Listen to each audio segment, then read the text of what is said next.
Assalamualaikum warahmatullahi wabarakatuh. Pertama-tama perkenalkan, nama saya Thalia Dwi Puspita Ayu dengan NIM S1S124019. Pada video kali ini saya akan menjelaskan materi mengenai sistem operasi. Langsung saja kita masuk pada pengertian sistem operasi. Sistem operasi adalah sebuah perangkat lunak atau software yang dipakai untuk mengelola sumber ke hardware supaya bisa beroperasi secara optimal dan bisa memudahkan interaksi dengan user atau brainware. Tanpa adanya sistem tersebut, komputer tidak bisa menjalankan program. Selanjutnya kita masuk pada fungsi-fungsi dari sistem operasi. Yang pertama ada memanajemen perangkat keras. Sistem operasi bertugas mengatur penggunaan perangkat keras seperti CPU, RAM, hard disk, printer, dan lain-lain. Sistem operasi memastikan semua komputer bekerja efisien dan tidak saling mengganggu. Yang kedua ada manajemen proses. Sistem operasi mengatur eksekusi proses yang berjalan dalam sistem, baik proses yang sedang berjalan, tertunda, maupun yang sedang siap dijalankan, termasuk pengaturan multitasking, di mana beberapa proses berjalan secara bersamaan. Yang ketiga ada manajemen memori. Sistem operasi mengalokasikan memori ke berbagai aplikasi dan proses, serta memastikan penggunaan memori berjalan optimal. Ini termasuk memori utama atau RAM maupun memori virtual. Yang terakhir ada manajemen file. Sistem operasi mengelola file dan direktori, termasuk pembuatan, penghapusan, penyimpanan, serta pengaksesan data dengan struktur tertentu. Selanjutnya kita masuk pada jenis-jenis sistem operasi. Jenis-jenis sistem operasi sendiri di sini saya akan membahas 5 jenis. Yang pertama ada single user, single text operation system, di mana sistem operasi ini hanya mendukung satu pengguna dan satu tugas pada satu waktu. Sistem ini sederhana dan ringan, biasanya digunakan pada komputer lama seperti yang menggunakan MS-DOS. Yang kedua ada single user multi-text operation system, yang memungkinkan satu pengguna untuk menjalankan beberapa program sekaligus. Contohnya adalah Windows dan Mac OS, di mana pengguna bisa mendengar musik sambil mengetik dokumen.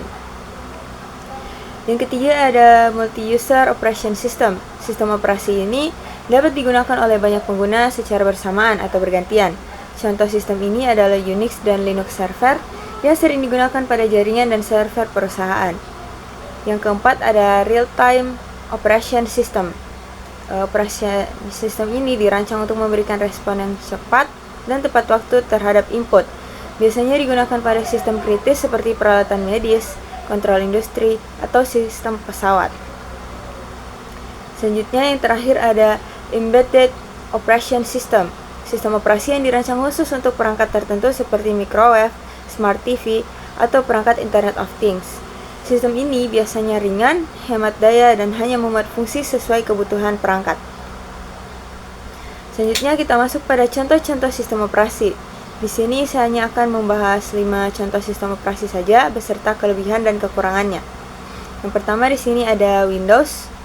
Windows adalah sistem operasi buatan Microsoft yang sangat populer dan digunakan secara luas di komputer pribadi, laptop, dan dunia bisnis.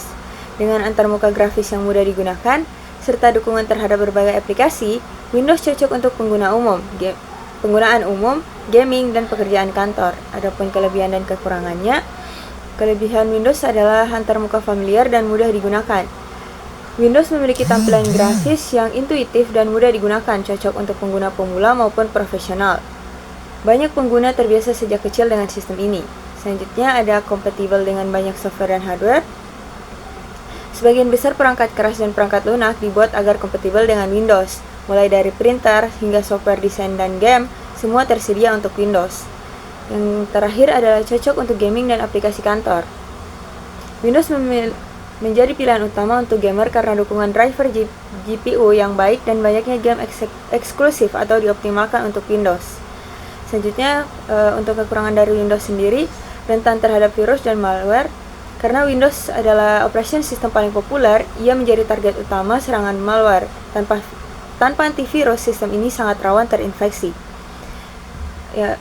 Kekurangan selanjutnya adalah lisensi berbayar. Tidak seperti Linux, pengguna harus memiliki lisensi Windows. Ini menjadi beban tambahan, khususnya bagi pelajar atau pengguna rumahan.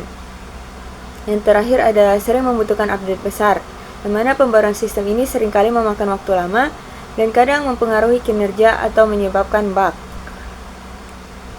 Selanjutnya kita masuk pada contoh sistem operasi Mac OS. macOS adalah sistem operasi eksklusif dari Apple yang dirancang untuk perangkat Mac. Sistem ini terkenal dengan keamanan tinggi, desain yang elegan, dan integrasi mulus dengan perangkat Apple lainnya seperti iPhone dan iPad, cocok untuk pekerjaan kreatif dan profesional. Adapun kelebihannya, stabil dan jarang crash. Sistem ini dibangun khusus untuk perangkat Apple sehingga optimalisasi perangkat lunak dan keras sangat tinggi. Hal ini membuatnya sangat stabil. Yang kedua adalah tampilan elegan dan profesional. Baik dari sisi tampilan antarmuka maupun animasi, macOS dikenal dengan desain bersih dan premium yang cocok untuk industri kreatif. Dan terakhir ada keamanan relatif tinggi. Struktur keamanan macOS menjadikannya lebih aman dibanding operation system lain, serta kontrol ketat dari App Store meminimalisir aplikasi berbahaya. Selanjutnya kita masuk pada kekurangan dari macOS, yaitu hanya bisa digunakan oleh perangkat Apple, biaya perangkat tinggi, yang mana macOS hanya tersedia di perangkat Apple yang harganya relatif tinggi sehingga tidak terjangkau oleh semua kalangan. Selanjutnya yang terakhir ada kurang fleksibel untuk kostumisasi. Dibanding dengan Linux dan Windows, macOS membatasi pengguna dalam melakukan kostumisasi sistem. Selanjutnya ada Linux. Linux adalah sistem operation yang open source yang banyak digunakan pada server, komputer pribadi, dan perangkat lain. Linux tersedia dalam banyak varian, seperti Ubuntu, Devorah, dan Debian. Keunggulannya meliputi kestabilan, keamanan tinggi, dan fleksibilitas tinggi dalam pengaturan sistem. Adapun kelebihan dan kekurangannya, untuk kelebihannya sendiri itu sudah pasti Linux ini dia gratis dan open source, mana Linux bisa diunduh dan digunakan tanpa biaya, dan pengguna bisa memodifikasi kode sumber sesuai kebutuhan. Linux juga aman dan stabil. Linux jarang terkena virus dan sangat stabil untuk digunakan sebagai server, bahkan dalam jangka waktu yang sangat lama. Yang ketiga ada ringan dan stabil untuk server dan desktop. Ada distro Linux ringan yang bisa berjalan di komputer lama. Selain itu, tampilan dan fungsi bisa disesuaikan oleh pengguna. Dan terakhir, bisa dikostumisasi sesuai kebutuhan. Adapun kekurangan dari Linux sendiri, kurang cocok untuk pemula karena banyak distribusi Linux memerlukan pengetahuan teknis untuk instalasi, konfigurasi, dan penggunaan awal. Yang kedua ada tidak semua software populer tersedia seperti Adobe, Microsoft Office, dan lain sebagainya. Dan terakhir adalah dukungan teknis bergantung pada komunitas. Tidak seperti Windows yang memiliki dukungan resmi, pengguna Linux sering mencari solusi dari forum atau dokumentasi komunitas. Selanjutnya kita masuk pada Chrome OS atau Chrome Operation System. Merupakan sistem operasi ringan dari Google berbasis browser Chrome dan dirancang untuk Chromebook. Sistem ini sangat mengandalkan koneksi internet dan layanan cloud, sehingga cocok untuk pelajar, pekerja berbasis web, dan penggunaan sehari-hari yang ringan. Adapun kelebihan dari Chrome Operation System ini adalah ringan dan cepat. Dirancang untuk kecepatan dan efisiensi, sistem ini bisa booting dalam hitungan detik dan sangat responsif. Hemat baterai atau daya, Chrome OS dioptimalkan untuk daya tahan baterai yang lama, cocok untuk pelajar dan pengguna mobile. Selanjutnya update dan otomatisasi dan aman. Selanjutnya kita masuk pada kekurangan dari Chrome OS, yaitu sangat bergantung pada internet. Sebagian besar fungsi dan aplikasinya memerlukan koneksi internet yang stabil untuk bekerja maksimal.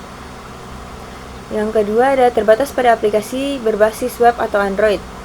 Tidak cocok digunakan untuk keperluan editing video profesional, game berat, atau pengembangan software kompleks. Selanjutnya kita masuk pada sistem operasi Android. Android adalah sistem operasi berbasis Linux yang dikembangkan oleh Google dan digunakan pada sebagian besar smartphone dan tablet di dunia. Android mendukung jutaan aplikasi lewat Google Play Store dan sangat populer karena fleksibilitas serta dukungan dari banyak produsen perangkat. Adapun kelebihannya yaitu open source dan fleksibel, bisa dimodifikasi oleh produsen maupun pengguna. Banyak varian kostumisasi dari berbagai vendor seperti Samsung, Xiaomi, Vivo, dan lain-lain. Selanjutnya jutaan aplikasi ada di Play Store, banyak pilihan perangkat dengan harga beragam. tersedia di berbagai perangkat, mulai dari harga murah hingga flagship, menjangkau semua segmen pengguna. Selanjutnya, kelebihan terakhir ada update dan fitur terus berkembang. Selanjutnya kita masuk pada kekurangan dari Android, yaitu fragmentasi versi.